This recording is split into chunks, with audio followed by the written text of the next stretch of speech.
एकदा एक छोट गारे अनेक मांकड़ रहुथिले। एही मांकड़ माने केवल दुष्कर्मकारी नुहंती बरं बहुत चतुर एवं बुद्धिमान मध्य थिले। जंगल रे समस्त प्रकारर गछ एवं उद्भिद थिला जहा मीठा फल धारण करिथिला। मांकड़ माने जंगल रे फल उपरे खेलुथिले, डेई पडुथिले एवं खाउथिले। किंतु सेठारे बाबलू नामक एक मांकड़ थिले जिए भाबुथिले काहीकि एही सुस्वादु फल विक्रय करी किछि टंका रोजगार करुनाहांती एवं ग्रामवासी मध्य साहाय्य हुअंता। बाबू जंगलर सबुठारु बुद्धिमान मांकड़ मानक मध्यरु अन्यतम।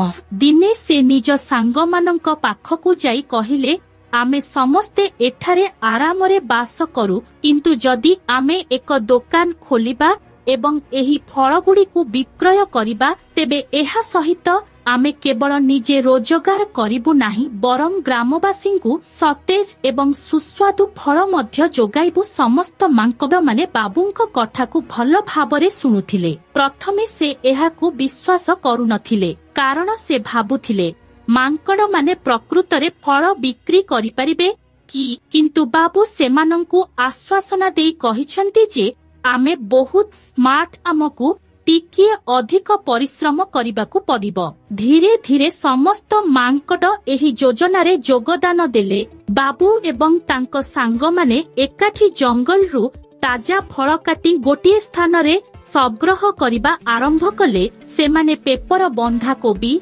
आप्पल, आंब, कमला एवं अन्यान्य प्रकारर फल संग्रह करिथिले। वर्तमान सेमाने एक दुकान पई स्थान आवश्यक करंती। से गाँ मझिरे एक खाली स्थान देखिले जेउठारे अनेक लोक आसुथिले। सेठारे बाबू एवं तांको सांग माने एक छोट दुकान निर्माण करिथिले। दुकान रे रंगीन फल गुड़िक सुंदर भाबरे सजा जाइथिला। बाहारे एक बड़ बोर्ड रखा जाइथिला जेउथिरे लेखा थिला मांकड़ फल दुकान, सतेजता एवं स्वादर प्रतिज्ञा। प्रथमे मांकड़ माने फल बिक्री करुथिले बोली ग्रामवासी विश्वास करिनथिले। सेमाने भाबुथिले एमाने प्रकृतरे मांकड़ कि सेमाने कदापि फल विक्रय करि परिबे नाही। किंतु जेतेबेले से देखिले जे मांकड़ माने फल गुड़िक अति शांत एवं सतर्कतार सहित बिक्री करुछंती, सेतेबेले तांकर संदेह दूर हेला। बाबू एवं तांको सांग माने ग्राहकंक सह कदापि असदाचरण करिनथिले। से समस्तंकु सम्मान ओ प्रेम सहित व्यवहार कले।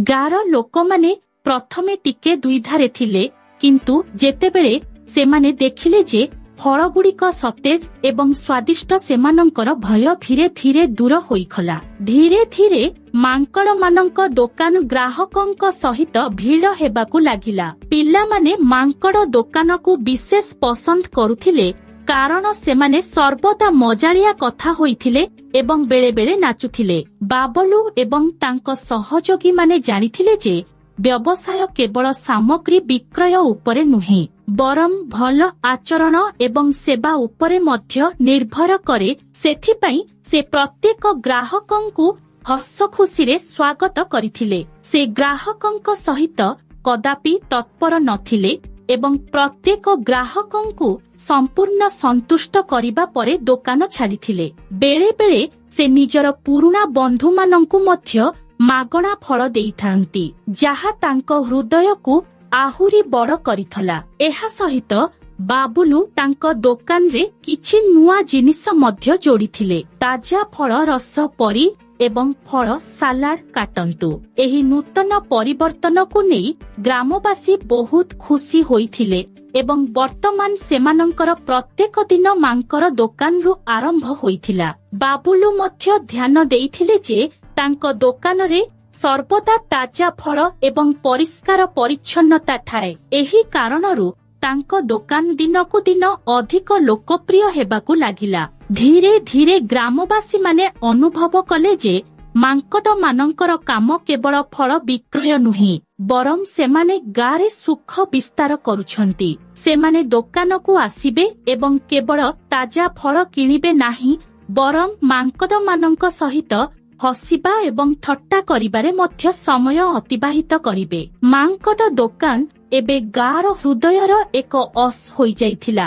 ଯେତେବେଳେ ସେମାନେ ଫଳ କିଣିବାକୁ ଆସିଥିଲେ ଏବଂ ବେଳେବେଳେ ବାବୁ ଏବଂ ତାଙ୍କ ସାଙ୍ଗମାନଙ୍କ ଠାରୁ ନୂଆ କାହାଣୀ ଶୁଣିବାକୁ ପିଲାମାନଙ୍କର ହୃଦୟ ଖୁସି ଥିଲା।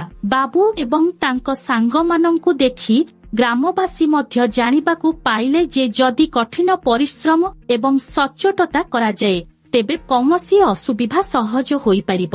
କିଛି ମାସ ପରେ ବାବଲୁ ଏବଂ ତାଙ୍କ ସାଙ୍ଗମାନେ ସେମାନଙ୍କର ଦୋକାନକୁ ଆହୁରି ବିସ୍ତାର କଲେ ଏବଂ କେବଳ ଫଳ ନୁହେଁ ବେଲୁନ, ଖେଳନା ଏବଂ ମିଠା ଭଳି ଛୋଟ ଜିନିଷ ମଧ୍ୟ ବିକ୍ରି କରିବା ଆରମ୍ଭ କଲେ। ସେ ତାଙ୍କ ଦୋକାନକୁ ଏକ ମେଳା ପରି ତିଆରି କଲେ ଯେଉଁଠାରେ ସମସ୍ତେ ଖୁସିରେ ଆସି ଆବଶ୍ୟକ ଜିନିଷ କିଣିବେ। ଏହିପରି ମାଙ୍କଡମାନେ ସେମାନଙ୍କର ଛୋଟ ସ୍ୱପ୍ନକୁ ପୂରଣ କରି ଗାଁରେ ଏକ ଦୋକାନ ନିର୍ମାଣ କଲେ ଯାହା କେବଳ ଫଳ ନୁହେଁ ବରଂ ସୁଖ ଏବଂ ଆନନ୍ଦ ମଧ୍ୟ ଯୋଗାଇଥାଏ। ବର୍ତ୍ତମାନ ଗାଁରେ କେହି ଭୋକିଲା ରହିଲେ ନାହିଁ, କାରଣ ମାଙ୍କଡମାନେ ସେମାନଙ୍କୁ ସାହାଯ୍ୟ କରୁଥିଲେ ଏବଂ ସମସ୍ତେ ତାଜା ଫଳ ପାଉଥିଲେ। ଏବଂ ଏହିପରି ଭାବରେ ବାବୁଲୁ ଏବଂ ତାଙ୍କ ସାଥୀମାନେ ଦର୍ଶାଇଲେ ଯେ ଯଦି ହୃଦୟରେ ଭଲ ଚିନ୍ତାଧାରା ଥାଏ ତେବେ କୌଣସି ଅସୁବିଧା ସହଜ ହୋଇପାରେ।